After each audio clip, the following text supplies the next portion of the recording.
Hello बच्चों, एक बार फिर आप सबका स्वागत है सावरन क्लासेस में। आज हमारा वीडियो का टॉपिक होगा ऑक्सीडेशन ऑफ फंक्शनल ग्रुप। तो आज हम बहुत सारा फंक्शनल ग्रुप लेने का ट्राई करेंगे, that is aldehyde, ketone, amines, nitro, cyanide, और इन सब का ऑक्सीडाइजिंग एजेंट के साथ रिएक्शन पढ़ने का ट्राई करेंगे। आई होप आपको इसमें मजा आएगा। So let's get started. तो स्टार्ट करते हैं with first functional group and that is aldehyde. तो अगर आप एल्डिहाइड का ऑक्सीडेशन करते हो तो हम अलग अलग ऑक्सीडाइजिंग एजेंट ले सकते हैं, जैसे कि मैंने यहाँ पे दिया हुआ है।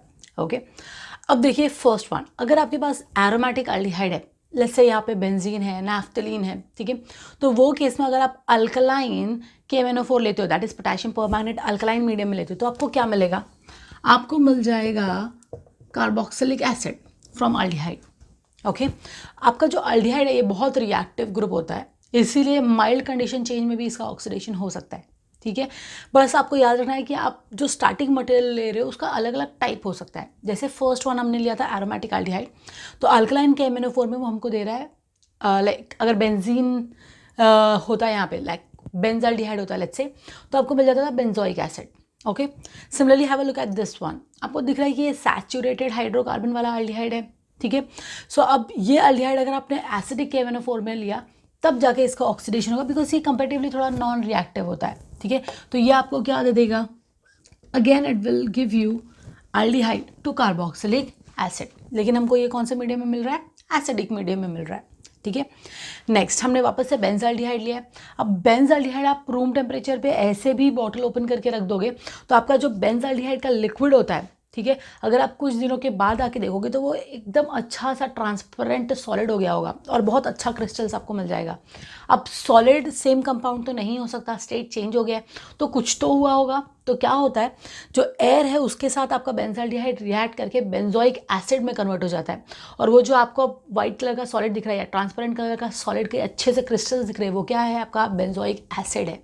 ठीक है, नेक्स्ट यही सेम चीज़ अगर आप थोड़ा फास्ट करना चाहते हो तो आप क्या करोगे? सिल्वर का ऑक्साइड लोगे इन बेसिक मीडियम। ठीक है, तो आपको इसका क्या मिल जाएगा? वापस से बेंजोइक एसिड। तो हम इसको लिख देंगे C6H5COOH। क्लियर? सिमिलरली अगर आपके पास लेट्स से एरोमेटिक एल्डिहाइड नहीं है, यार कॉन्जुगेशन वाला एल्डिहाइड नहीं है, आपको दिख रहा है कि यहाँ पे जो डबल बॉन्ड है वो काफ़ी दूर है इससे, राइट? सो ये एल्डिहाइड और ये डबल बॉन्ड कॉन्जुगेशन में नहीं है, तो हम AgO लेंगे in presence of sodium cyanide. अब जाके इसका कन्वर्शन किस में हो जाएगा? एसिड में हो जाएगा। So just take care of this. ठीक है, क्यों करना पड़ा हमको ऐसे? बिकॉज अभी इसका रिएक्टिविटी काफ़ी कम होगा कंपेयर टू अदर्स। ओके, तो यहाँ पे वापस से इसका कन्वर्शन हो गया COH में। तो अगर आपने ध्यान से देखा तो हर जगह आपका एल्डिहाइड जो है वो किस में कन्वर्ट हो रहा है? एसिड में ही कन्वर्ट हो रहा है, लेकिन हमने जो रिएजेंट्स यूज़ किया है, जो ऑक्सीडाइजिंग एजेंट्स यूज़ किया है, वो डिफरेंट है। ठीक है, सो आई होप आपको ये अच्छे से समझ में आया होगा।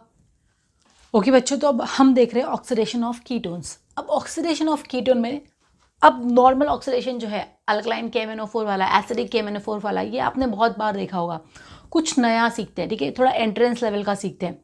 तो देखिए फर्स्ट वाला, यहाँ पे हमने लिया है कीटोन। आप बाजू में कोई भी अल्काइल ग्रुप अटैच कर दो, कोई फर्क नहीं पड़ता, आपका जो प्रोडक्ट है वो वैसे ही दिखेगा। ठीक है, दैट इज अपना जो फंक्शनल ग्रुप का चेंजेस है वो क्या होगा? कॉन्स्टेंट होगा। तो उसके लिए रिएजेंट क्या लिया है हमने? देखो, अगर आप C6COH लोगे तो वो हो जाएगा बेंजोइक एसिड, और एक एक्स्ट्रा ऑक्सीजन ऐड करने पे वो हो जाता है पेरोक्साइड, तो हम उसको बोलेंगे पेरोक्सो बेंजोइक एसिड। ऐसे ही मैंने और दूसरे पेरोक्साइड्स लिए, आपको दिख रहा है कि COOH के बीच में हमने हर जगह क्या लिया है? एक एक्स्ट्रा ऑक्सीजन लिया हुआ है यहाँ तक। येस और नो? तो अगर ऐसा आया कार्बोक्सिलिक एसिड के पेरोक्साइड्स अगर आपको दिए हुए तो आपका प्रोडक्ट क्या होगा? तो देखिए, आपका क्या करना है, आपको करना क्या है, ये वाला जो पार्ट है इसको कांस्टेंट रखना है, और जो C और R है, ठीक है, ये C और R के बीच में हमको एक एक्स्ट्रा ऑक्सीजन ऐड कर देना है। हाँ ठीक है, ये सिमेट्रिकल है, इसीलिए हम लोग एकदम आसानी से कर सकते हैं, कहीं भी दोनों भी C और R के बीच में एक एक्स्ट्रा ऑक्सीजन ऐड कर सकते हैं। ठीक है, लेकिन अनसिमेट्रिकल होगा तो क्या, वो भी देख लेंगे हम। ठीक है, तो हैव अ लुक। तो यहाँ पे आपका प्रोडक्ट क्या हो जाएगा? You will get RC double bond O, इसको हमने कॉन्स्टेंट रख दिया। दूसरे C और R के बीच में हम लोग क्या डाल रहे हैं? सिर्फ एक एक्स्ट्रा ऑक्सीजन। आपको दिखाई दिया कि ये फंक्शनल ग्रुप कौन सा बन गया है? ठीक है, तो COOR is which functional group? It is nothing but an ester. तो यहाँ पे जो आपको फंक्शनल ग्रुप मिला ये क्या है, ये एस्टर फंक्शनल ग्रुप हो गया, ठीक है। तो हमने कन्वर्ट किया कीटोन को टू एस्टर, ओके। अब क्वेश्चन ये है कि सिमेट्रिकल में हमको प्रॉब्लम नहीं हुआ कि ऑक्सीजन कहाँ डालना है, अनसिमेट्रिकल में कहाँ डालोगे आप, जहाँ पे आपका स्टेबिलिटी ज़्यादा होगा या जहाँ पे स्टेरिक हिंड्रेंस ज़्यादा होगा, मतलब जहाँ पे इलेक्ट्रॉन क्लाउड ज़्यादा होगा उस साइड आप ऑक्सीजन ऐड कर दोगे, ठीक है। वाई, क्योंकि ऑक्सीजन इलेक्ट्रॉन विड्रॉइंग ग्रुप है, तो जहाँ पे स्टेरिक हिंड्रेंस होगा वहाँ पे वो क्या कर देगा, थोड़ा सा इलेक्ट्रॉन अपने साइड पुल करके वहाँ पे स्टेबिलिटी ला देगा, इसीलिए, ठीक है। तो have a look at this. अब एंट्रेंस में क्या करते हैं वो लोग, गुगली डालते हैं, ठीक है। थोड़ा सा जो मॉलिक्यूल है वो थोड़ा कॉम्प्लिकेटेड बना के दे देते हैं, दैट्स इट। तो यहाँ पे एक बहुत इंपॉर्टेंट नेचुरल प्रोडक्ट लिया है हमने, ठीक है। अब ये नेचुरल प्रोडक्ट का हमको ऑक्सीडेशन करना है, कर देते हैं। आपके पास दो चॉइस है, आप ये सी बॉन्ड के बीच में ऑक्सीजन डाल सकते हो या फिर ये सी बॉन्ड के बीच में ऑक्सीजन डाल सकते हो। अब खुद से डिसाइड कर लीजिए कि ज़्यादा स्टेरिक हिंड्रेंस कौन सा है, इलेक्ट्रॉन क्लाउड ज़्यादा कहाँ पे है। तो हैव अ लुक, ये वाला जो कार्बन आपका है ये कौन सा कार्बन है, टर्शरी, येस और नो, राइट, बिकॉज ये कार्बन के यहाँ पे 1 2 3 कार्बन अटैच्ड है। लेकिन यहाँ पे ये वाला जो कार्बन है उसको सिर्फ 2 ही कार्बन अटैच्ड है, तो ये क्या हो गया, सेकेंडरी।